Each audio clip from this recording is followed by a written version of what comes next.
Allahumma salli ala sayyidina Muhammadin abdika wa rasulika nabiyil ummi wa ala alihi wa sahbihi wa barik wa sallim. Allahumma antalaha wa law azumat farrijha bifadli. Bismillahirrahmanirrahim. Assalamualaikum warahmatullahi ta'ala wabarakatuh. Waalaikumsalam warahmatullahi wabarakatuh. Jadi alhamdulillah, segala puji dan syukur bagi Allah Subhanahu wa taala yang masih lagi beri kepada kita nafas, nikmat kesihatan. Yang mudah-mudahan dengan sisa-sisa kehidupan ini terus menerus Allah Ta'ala mengumpulkan kita, mendorongkan kita senantiasa dalam keadaan kebaikan dan ketaatan daripada Allah Subhanahu Wa Ta'ala. Yang mudah-mudahan di penghujung kehidupannya kita matilah keadaan kebaikan. Lebih-lebih lagi kalau matilah keadaan menuntut ilmu, maka pasti pahalanya syahid. Jadi mudah-mudahan pada hari ini kita bertemu pula untuk menyambung pengajian tata bahasa Arab ataupun Nahu Saraf, iaitu satu ilmu yang mendekatkan diri kita kepada memahami Al-Quran, satu ilmu yang mendekatkan diri kita kepada memahami bahasa-bahasa Arab, satu ilmu yang mendekatkan diri kita kepada mencintai bahasa baginda Nabi SAW, bahasa syurga dan kalamullah Subhanahu wa ta'ala, iaitu bahasa Al-Quran. Jadi hari ini Bismillahirrahmanirrahim. Baca semua. Bismillahirrahmanirrahim. Makna huruf nafi. Makna huruf nafi. Makna huruf nafi. Makna huruf nafi. Baik, artinya begini. Pelajar-pelajar dah belajar huruf nafi, iaitu huruf jawazim. Dan juga ada lagi sambungan-sambungan beberapa lagi huruf nafi. Itu satu. Cuma huruf nafi ini dia ada makna yang tersendiri. Hari ini pelajar akan mengetahui huruf nafi ini ada makna yang tersendiri. Baik. Sebagai contoh, makna huruf-huruf nafi, baca. Makna huruf-huruf nafi. Yang pertama, lam dan lamma. Lam dan lamma. Baik, kita dah belajar lam dan lamma dipanggil huruf jawazim. Lam tidak, lamma tidak, lamul amri, li tidaklah, la nahyi la jangan. Baik. Menanggung makna madhi, baca. Menanggung makna madhi. Artinya lam dan lamma, dengar dah. Kalau kita baca, jumpalah Al-Quran dan sebagainya dalam kitab-kitab Arab, artinya dia membawa satu perkara yang telah terdahulu. Dipanggil menanggung makna madhi. Dia nak cerita benda yang dahulu, yang telah lalu. Misalnya, baca. Misalnya, lam azhab baitaka. Tak pernah yang pergilah oleh aku akan rumah engkau. Nanti tulis tepi itu, tulis tak pernah. Bermakna kalau sebut tidak, aku tak pergi rumah engkau, ayat itu seolah-olah menunjukkan sekarang. Betul tak? Kalau dia kata apa? Dah, aku tak pergi rumah engkau, dah, ayat itu masalah kesamaran. Tapi kalau sebut memang aku tak pernah pergi, memang aku tak pernah pergi rumah kau, orang faham ayat ni menunjukkan apa? Madi, benda yang telah lalu. Dan aku memang tak pernah pergi rumah kau. Bermakna memang dulu pun tak pernah pergi. Itu maksudnya lam azhab baitaka, baca. Lam azhab baitaka. Dan yang ni dah bukan masalah i'rab, ni lebih pada masalah balaghah. Balaghah ni tabligh. Dan tabligh ni maksud apa? Sampai. Macam mana kita nak memahami satu struktur ayat untuk menyampaikan pula, memahamkan kepada orang. Itu dipanggil tabligh. Mantik pula macam mana ilmu nak bertutur, nak susunkan kalam. Dah, bila mantik dengan balaghah bercampur, dah masuk pula dengan beberapa kaedah bayan pula dan sebagainya, maka berbicara itu menjadi indah. Itulah indahnya bahasa Arab. Lam azhab baitaka, baca. Lam azhab baitaka. Tak pernah pergilah oleh aku akan rumah kau. Azhabu ni fi'il mudhari'. Fi'il mudhari', azhabu nazhabu. Tapi bila masuk lam, maka dia menanggung makna madhi. Yang kedua lan, baca. Yang kedua lan. Menanggung makna mustaqbal. Kalau lan pula, lan ni huruf apa? Harfun nawasib. An, bahawa, lan tidak, izan jika begitu, kai supaya, likai supaya, hatta sehingga. Walau bagaimanapun dia tetap huruf nafi, makna tidak. Betul? Baik. Lan menanggung makna mustaqbal, baca. Lan menanggung makna mustaqbal. Mustaqbal ni makna apa? Benda yang akan datang. Misalnya, baca. Lan azhaba Lan azhaba baitaka. baitaka. Ingat pelajar-pelajar apa tu? Baris jaga. Yang ni azhab. Ingat dah? Ni azhaba, ni azhabu. Jangan tertukar, jangan tersilap. Kenapa baca azhab? Sebab masuk lam. Lam harfu jawazim. Azhab fi'lun mudhari'un majzumun bilam wa alamatu jazmihi as-sukunu. Dah? Lepas tu fa'iluhu dhamirun mustatirun wujuban takdiruhu ana. Baita maf'ulun bih mansubun wa alamatu nasbihi fathah. Kak Jah yang selalu tengok live tu, insya-Allah saya akan slow sikit dah. Sebab ada audience kita yang suka masalah i'rab. Cuma kalau laju sangat, afwan lakum, boleh repeat ulang 3-4 kali. Hamba akan cuba slow kan. Baita mudhaf ka dhamir nasbin wa jarin mudhafun ilaih. Itu cara i'rab dia. Yang lan pula, lan harfu nasbin, huruf nawasib. Azhaba fi'lun mudhari'un mansubun bilan. Itu masalah i'rab. Masalah makna apa? Lan azhaba baitaka. Baca. Lan azhaba baitaka. Tak akan. Baca. Tak akan. Yang pergilah oleh aku. Yang pergilah oleh aku. Akan rumah kau. Akan rumah kau. Bila dia ajak ni, jomlah, dah aku takkan pergi rumah kau. Yang tu menunjukkan benda mustakbal. Jadi pasal makna tak akan. Masuk. Dah? Tak pergi apa tu? Tak akan. Sekali-kali aku takkan pergi rumah engkau. Lan azhaba baitaka. Jadi lan menanggung makna mustakbal. Yang ketiga la. Baca. La ni yang banyak digunakan, menanggung makna madi dan mustakbal. Menanggung makna madi dan mustakbal. La ni dia boleh pakai dua-dua. Nak belakang pun boleh, nak depan pun boleh. Ni yang banyak digunakan. Misalnya baca. Misalnya La azhabu baitaka. la azhabu baitaka. Tidak yang pergilah oleh aku. Tidak yang pergilah oleh aku. Akan rumah kau. Akan rumah kau. Tidak pergilah oleh aku. Tidak pergilah oleh aku. Akan rumah kau. Akan rumah kau. Ya, memang aku tak pergi rumah kau. Bila? Tak kiralah dulu ke, mustakbal ke, dia boleh menanggung mana-mana keadaan. Jelas? Itulah. Yang keempat baca. Yang keempat. Ma dan in. Ma dan in. Ma dan in. Ma dan in. Menanggung makna madi dan hal. Menanggung makna madi dan hal. Madi past tense, hal sekarang yang sedang berlaku. Ada? Dia tak tulis mustakbal, dia tak tulis mudhari' sebab mudhari' ni menanggung makna sekarang dan akan datang. Hal ni benda yang sekarang sedang berlaku.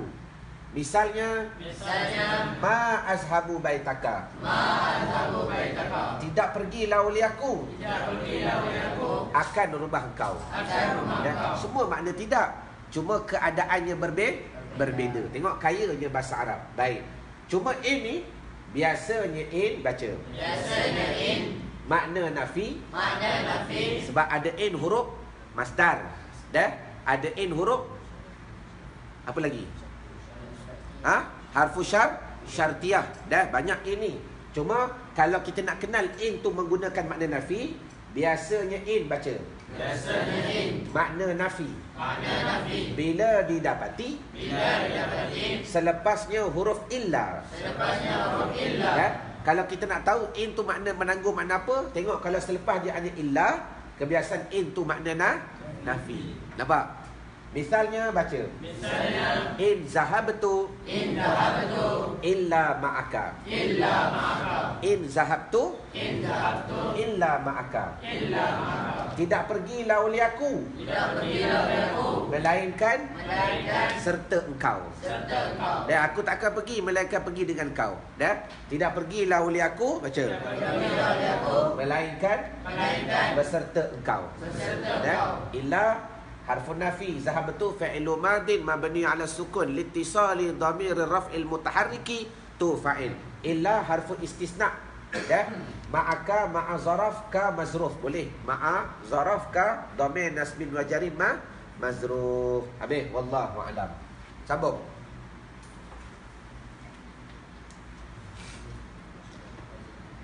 Bismillahirrahmanirrahim. Bismillahirrahmanirrahim. Huruf-huruf masdar. Huruf-huruf masdar. Huruf-huruf masdar. Huruf-huruf masdar. Masdar ni apa? Dia ni satu huruf dah. Satu huruf yang boleh menukar kalimat fi'il selepasnya menjadi masdar. Dah? Tu dipanggil huruf-huruf masdar. Selepasnya baca.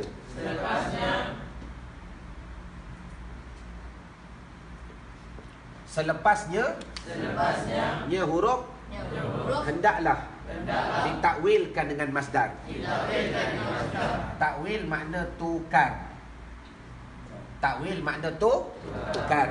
Macam kita belajar ayat-ayat mutasyabihat. Al-Quran ada muhkamat mutasyabihat. Apa ayat mutasyabihat? Yang membabitkan ayat-ayat kesamaran. Wajah Allah, yadullah, tangan Allah. Maka ulama-ulama as-salaf mereka tafwid. Apa makna tafwid? Serah bulat-bulat. Sebut yadullah, apa makna yadullah? Yadullah Allah Ta'ala sendiri tahu apa makna dia. Dah. Bila sebut wajhullah, wajah Allah, tak, bukan wajah, Allah Ta'ala sendiri mengetahui makna dia. Itu dipanggil tafwid, serah bulat-bulat. Lepas tu pula, mari pula ulama mujassimah. Yang mereka itu, dia kata Allah Ta'ala ada tangan, tapi bukan macam tangan makhluk. Apa boleh terbayang tak? Allah Ta'ala ada tangan, tapi bukan macam tangan makhluk. Bila sebut tangan, kita faham apa? Tangan lah. Beruk pun tangan macam ni. Betul ke tak? Dah. Biawak pun tangan macam ni. Betul. Dah. Macam mana mengatakan Allah Ta'ala tu ada tangan, tapi bukan macam tangan makhluk? Tak. Sebab tu, bila melihat keadaan ni berlaku, datang ulama' mutakallimin. Dah. Dipanggil ulama' kalam ataupun ulama' mutaakhirin. Dia mentakwil. Takwilnya apa? Dia tukar. Bila sebut yadu, makna kuasa. Dah. Bila sebut wajhu, makna kebesaran, masalan. Contoh. Jelas ke tidak? Itu dipanggil takwil. Yadullah fawqa aydihim. Makna kuasa Allah di atas kuasa-kuasa mereka. Itu dipanggil takwil, tukar. Bahasa Arab pun begitu, ada dipanggil takwil. Yang pertama baca. Yang pertama. Ma. Ni termasuk huruf-huruf dia ada 5. Ma, lau, an, likai, anna. Ma baca. Ma. Misalnya yasurruni ma fa'alta. Yasurruni ma fa'alta. Yasurruni ma fa'alta. Yasurruni ma fa'alta. Yang menyembunyikan akanku. Yang menyembunyikan akanku. Oleh barang yang telah membuat oleh engkau. Yang menyembunyikan akanku. Sarra yasurru. Fa'il mudhari'. Yasurru tambah nun wiqayah. Kenapa tambah nun wiqayah? Untuk memelihara fa'il jangan berbaris kasrah bila mana bertemu ya mutakallim. Dah dapat kan? Nun wiqayah. Kalau tak berbunuh nun ni sat lagi jadi yasurri bila masuk ya. Yasurruni. Ma ini jadi fa'il yang menyembunyikan akanku oleh barang yang fa'alta telah buat oleh engkau. Jadi nak tukar tu apa dia? Tengok belajar. Ma fa'alta. Jumlah ma fa'alta ni. Jumlah ma fa'alta kita nak tukar jadi masdar. Jumlah ma fa'alta sebab ma ni huruf masdar. Kita nak tukar jumlah ni jadi masdar. Baik. Pertama sekali tengok fa'alta ni apa dia punya masdar dia? Fa'alta masdar dia apa? Fa'ala yafilu fa'lan. Fa'ala yafilu fa'lan. Fa'ala yafilu fa'lan. Ambil fa'lan masdar. Baik. Bila dah ambil fa'lan, mula-mula kita ambil fa'lan. Tengok dah dia tukar macam mana? Jumlah ma fa'alta ni mula-mula ambil masdar dia. Fa'ala yafilu fa'lan. Nampak sini tak buah? Nampak? Ma fa'alta mula-mula masdar fa'lan. Fa'lan. Fa'ala yafilu fa'lan masdar. Baik, satu. Cara yang pertama. Kemudian ambil pula domain. Fa'alta apa domain dalam dia? Anta. Baik. Bila anta nak buat turun bawah, boleh bersambung tak anta dengan fa'lan? Tak boleh. Kita ambil yang domain nasbin wa jarin. Apa yang menepati tempat anta? Ka. Dah? Hu huma hum, ha huma huna ka. Kalau huwa huma hum, hiya huma huna anta. Sama dah? Baik. Ambil ka. Sambungkan dengan ka. Baik. Kemudian jumlah ma fa'alta ni dia duduk tempat apa? Fa'il. Jumlah ma fa'alta yang menyembunyikan akanku oleh barang yang telah memperbuat oleh engkau. Jumlah ma fa'alta jadi fa'il. Maka bila fa'il marfu'. Jadilah fa'luka. Dah? Yasurruni fa'luka. Fa'lan, kalau ikut masdar dia fa'lan. Dah? Buka kamus sekejap, ada masdar fi'lan tak? Ada.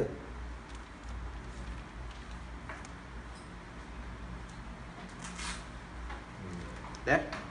Baik. Artinya, dengar elok-elok. Kenapa dalam buku pakai fi'lan? Sebab tu ustaz nak bagi kaedah yang pelajar kelas 2 dengar hari-hari dah. Dengar hari-hari dah. Dah? Pelajar baru ni ingat. Masdar ni satu perkataan yang hampa tak boleh reka. Pegang sampai mati. Masdar ni tak boleh reka. Sulasi mazid kita boleh reka. Daraba. Nak buat sulasi bersatu huruf. Adraba, yudribu, adrib, idraban. Betul. Tetapi masdar tak boleh reka. Sama juga sulasi mujarrad pun tak boleh reka. Sebab tu bila ada kemuskilan, buka kamus. Bila ada kemuskilan, buka kamus. Lebih-lebih lagi masdar. Masdar pun tak boleh reka. Ada fa'lan, ada fi'lan. Nampak? Macam nanti kita akan jumpa hudur, hadarta. Masdar dia bukan hadran. Masdar dia huduran. Jalasa. Bukan jalsan. Masdar dia julusan. Nampak tak? Jadi masdar ni hampa tak boleh reka. Jelas? Jadi satu contoh. Dah? Sama ada fa'luka ataupun fi'luka tak ada masalah. Yang penting baris depan tak boleh tukar. Yang kita boleh tukar lam. Sebab lam menepati fa'il. Maka jadilah takdirnya baca. Yasurruni fi'luka. Yasurruni fi'luka. Yang menyembunyikan akanku. Yang menyembunyikan akanku. Oleh perbuatan engkau. Oleh perbuatan engkau. Yang menyembunyikan akanku. Yang menyembunyikan akanku. Oleh perbuatan engkau. Oleh perbuatan engkau. Jadi kalau pelajar faham, makna yasurruni fi'luka sama juga dengan yasurruni ma fa'alta. Jelas? Baik. Yang kedua lau baca. Yang kedua lau. Lau makna apa? Tulis dalam buku nota antara perkataan Arab yang kita guna dalam bahasa Melayu. Lau. Orang Melayu kata apa? Jikalau. Dah? Tambah jika. Lau. Jikalau. Arab kata lau. Lau tu jikalau lah. Misalnya baca. Yasurruni lau hadarta. Yasurruni lau hadarta. Yang menyembunyikan akanku. Yang menyembunyikan akanku. Akan jikalau yang menyembunyikan akanku jikalau hadirlah oleh engkau. Baik. Menyembunyikan akanku jikalau yang hadirlah oleh engkau. Takdirnya baca. Yasurruni huduruka. Yang menyembunyikan akanku oleh kehadiran engkau. Jadi sama juga hadarta tukar jadi masdar. Hudur. Hadarta. Dah, sebab kita ambil lau hadarta nak tukar jadi masdar tu maknanya ditakwilkan dengan masdar. Baik. Allahumma salli ala Muhammad. Ambil hadarta, ambil masdar. Hudur. Kemudian ta. Dalam dia ada domain anta. Bermakna tukar domain nasab jalin ka. Dah, ro nak bagi apa? Tengok jumlah ni jadi fa'il. Maka jadilah yasurruni huduruka. Nampak? Yang kita boleh tukar ni atas, bawah, depan. Ni tugas kita. Huduru tak boleh tukar sebab datang daripada masdar. Habis. Yang ketiga an baca. Yang ketiga An makna bahawa. An makna bahawa. Misalnya yasurruni an taf'ala. Yasurruni an taf'ala. Yang menyembunyilah akanku. Yang menyembunyikan akanku. Oleh bahawa. Oleh bahawa. Yang perbuatlah oleh kau. Yang perbuatlah oleh kau. Dan apa yang kau sembunyi kat aku ni, maknanya begitu. Dan apa yang kau tak bagi tahu aku ni, maknanya begitu. Dan cuma bahasa Arab ni memang begitulah struktur ayatnya. Takdirnya yasurruni fi'luka. Yasurruni fi'luka. Sama juga diambil antaf'ala tukar masdar fi'lan ataupun fa'lan. Baik. Kemudian ambil domain taf'ala ada ka, letak jumlah ni jadi fa'il. Yasurruni fi'luka. Yang keempat likai baca. Yang keempat likai. Misalnya yasurruni likai afhama. Yasurruni likai afhama. Yang menyembunyilah akanku. Yang menyembunyilah akanku. Supaya yang fahamlah oleh aku. Yang menyembunyilah akanku. Supaya yang fahamlah oleh aku. Ada? Yang masuk kelas 2 dia tahu dah. Yang menasabkan afhama bukan likai. Sebab likai ni tak kuat. Ada likai an afhama. Likai an afhama. Baik. Sama juga afhama kita ambil masdar dia. Apa masdar dia? Masdar dia apa? Fahman. Fahman.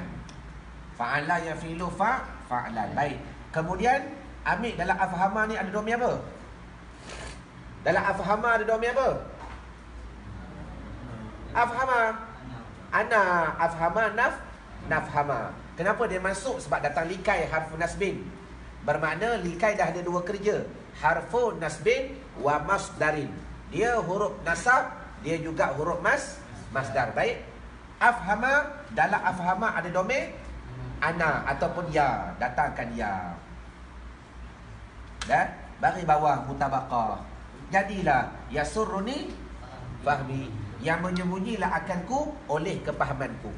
Dan yang menyembunyikan akanku oleh kepahamanku.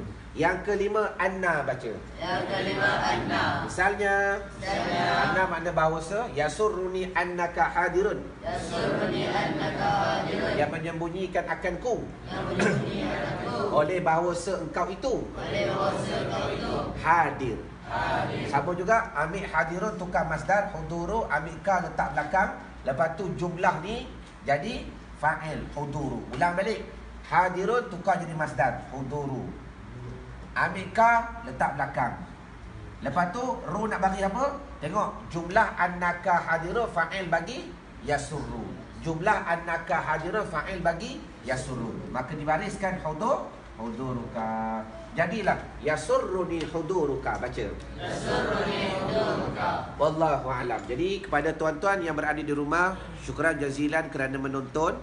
Walaupun tak faham, berbaik sangka kepada Allah. Sekurang-kurangnya ingat, biar kita pernah dengar daripada tak pernah dengar. Kerana ilmu ni berkat. Mudah-mudahan dengan kita pernah mendengar, Allah Ta'ala mengilhamkan kepahaman. Bedanya orang langsung tak pernah dengar. Boleh faham tak? Orang langsung tak pernah dengar. Boleh faham tak? Tak. Tapi kalau kita pernah dengar sekalipun tak faham, sampai satu masa Tuhan boleh bagi faham tak? Boleh. Sebab kita pernah dengar. Orang ajak balik ikut Greek. Selalu kita balik Kota Baru ikut Gua Musang. Dah? Hei, takutlah ikut Greek sebab ada gajah. Pernah lalu ke tak? Oh. Tak pernah lalu, tapi dengar pendakwaan orang ada gajah. Kita kata saya buat gajah ada, tapi gajah tak pernah keluar lagi. Allahumma salli ala Muhammad. Maknanya orang tak pernah lalu, dia takkan datang kepahaman. Orang cerita macam mana pun dia akan faham ada gajah. Tapi bila sekali je lalu, seronok pula ikut Greek. Kereta tak banyak, seronok jalan masuk pula Tasik Banding. Tengok Tasik begitu besar. Dah senang berehat daripada traffic jam lalu ikut Gua Musang, Masalan contoh. Bila kita dah lalu walau sekali, boleh ingat tak? Boleh ingat. Walaupun akan datang kita tak lalu dah. Jelas? Sama juga ilmu bahasa Arab. Wallahu a'lam. Assalamualaikum warahmatullahi taala wabarakatuh. Wallahu a'lam.